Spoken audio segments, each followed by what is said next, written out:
Cela faisait des mois que Florence Foresti avait annoncé son grand retour sur scène. 5 soirées exceptionnelles à Bercy. Eh bien, le show a commencé mercredi. Depuis, c'est de la folie. Pas une place de libre. Un spectacle événement qui lui permet notamment de s'installer encore un peu plus dans le cœur des Français. Car Florence Foresti, c'est l'histoire d'une irrésistible ascension. Il ne lui a fallu que 10 ans pour devenir l'une des plus grandes stars de l'humour. Un parcours que nous racontent aujourd'hui tous ceux qui l'ont bien connue, côtoyée, approchée tout au long de ces années. Dans les pas de Florence Foresti, c'est la story de la semaine. Mercredi, devant les portes de Bercy, 11 000 personnes sont venues voir le nouveau spectacle de Florence Foresti. Un show grandiose, totalement secret, et dont on n'a pu voir que cette bande-annonce. She's my model. She's the greatest artist of all times. Está maravillosa. Après 2 heures de spectacle, le public est unanime. Florence, j'adore!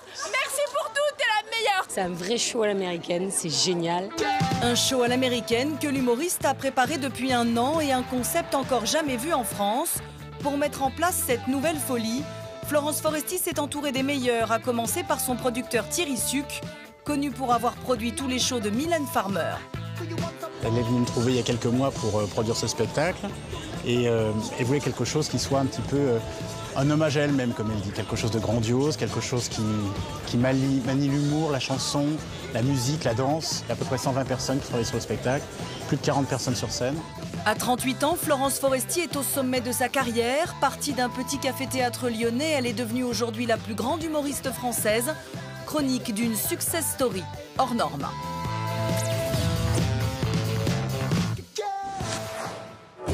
Au milieu des années 90, Florence Foresti habite ce quartier de la banlieue de Lyon. Elle est alors infographiste et décide un jour de pousser la porte de ce café-théâtre. Et bien voilà, c'est donc la première scène que Florence a foulée. L'homme qui l'a découvert, c'est lui, Thierry Buenafuente, le directeur du théâtre. À 22 ans, Florence Foresti fait ses premiers pas sur scène. Elle me dit voilà, je suis très traqueuse, mais j'ai très envie de prendre des cours de comédie, ça fait longtemps que j'ai envie de le faire. Très vite, il voit le potentiel de la jeune comédienne et lui propose son premier rôle. Je l'ai appelée, je lui dis voilà, est-ce que tu veux jouer dans un spectacle, un trio féminin qu'on va monter, est-ce que tu veux en faire partie? Et c'est là qu'elle me dit absolument pas, parce que j'ai peur, il faut que je travaille, il faut que je gagne ma vie. Et puis finalement, au bout de 2-3 jours, elle m'a dit oui et on a monté les top modèles ensemble. Vous avez demandé Savannah, vous êtes sur le fil rose. Demandez-moi ce que vous voulez, Savannah est à vos pieds.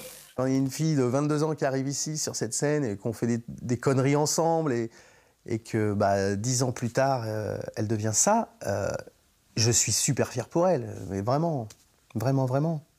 Le trio des top modèles dure 3 ans, et puis Florence Foresti veut voler de ses propres ailes. En 2001, direction Paris. Pour tenter sa chance, c'est au point-virgule, là où ont débuté ses idoles comme Pierre Palmade, qu'elle présente son premier one-woman show. Il y a 3 ans, lors d'une interview, elle nous avait confié que cette arrivée à Paris n'avait pas été facile. C'était très paradoxal parce que c'était un mélange de solitude et de sacrifice quand même, dans le sens où je quitte ma ville et je suis toute seule à Paris dans un petit studio et je connais vraiment personne et j'ai pas de vie sociale. Or, le point-virgule et le BHV le matin parce que c'est à côté et que j'allais m'acheter des trucs dont j'avais pas besoin parce que sinon j'avais pas de vie sociale. Mais aussi une grande joie de se retrouver là, une forme d'aventure humaine, une vie de bohème, de liberté. Des premiers pas sur scène très encourageants, mais c'est à la télévision qu'elle explose. Quelle est la capitale du Portugal? C'est fastoche. Non, c'est Lisbonne. La Bern Academy, une parodie d'émission de télé-réalité diffusée dans l'émission de Stéphane Bern. Aujourd'hui encore, l'animateur se souvient très bien des premiers pas de celle qui s'apprête alors à devenir l'humoriste préféré des Français. Il y a eu immédiatement avec elle un rapport extrêmement facile, chaleureux, immédiat. On sentait dès le début qu'elle avait un potentiel incroyable, parce qu'elle avait une imagination, une audace, un sens comique. Vous sentiez qu'elle avait la graine d'une grande. Moi, je connais surtout le poker des habilleurs. Ah voilà, c'est le contraire en fait. Là, plus tu perds, plus t'es habillé. Ça va te changer un peu, tu vois. Grâce à la télévision, Florence Foresti acquiert une notoriété qui lui permet d'élargir son public. Son spectacle Florence Foresti fait des sketchs est un succès.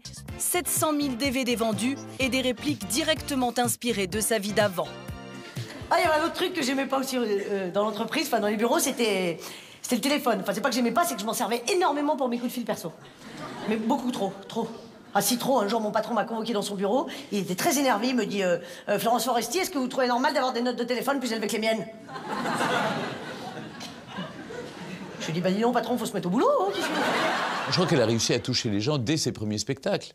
À la fois parce qu'elle racontait la vie, nos galères du quotidien, sans aucun tabou. Un succès qui se prolonge avec Motherfucker. La tournée va durer 3 ans. Il y a un autre moment qui est aussi assez pénible quand tu as passé 35 ans, c'est les moments où tu dois danser, tu sais.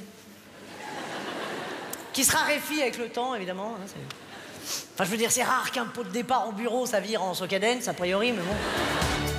Mais Florence Foresti ne se contente pas de vivre de ses succès. Il y a un an, elle surprend tout le monde en décidant de louer Bercy pour 5 soirs, comme si se mettre en danger était son principal moteur. Un spectacle comme une immense fête, guest star, projection de vidéos inédites et chorégraphie. C'est dans cette prestigieuse école de danse de Paris qu'elle s'est entraînée en toute discrétion. On est dans l'école de danse où on a travaillé avec Florence.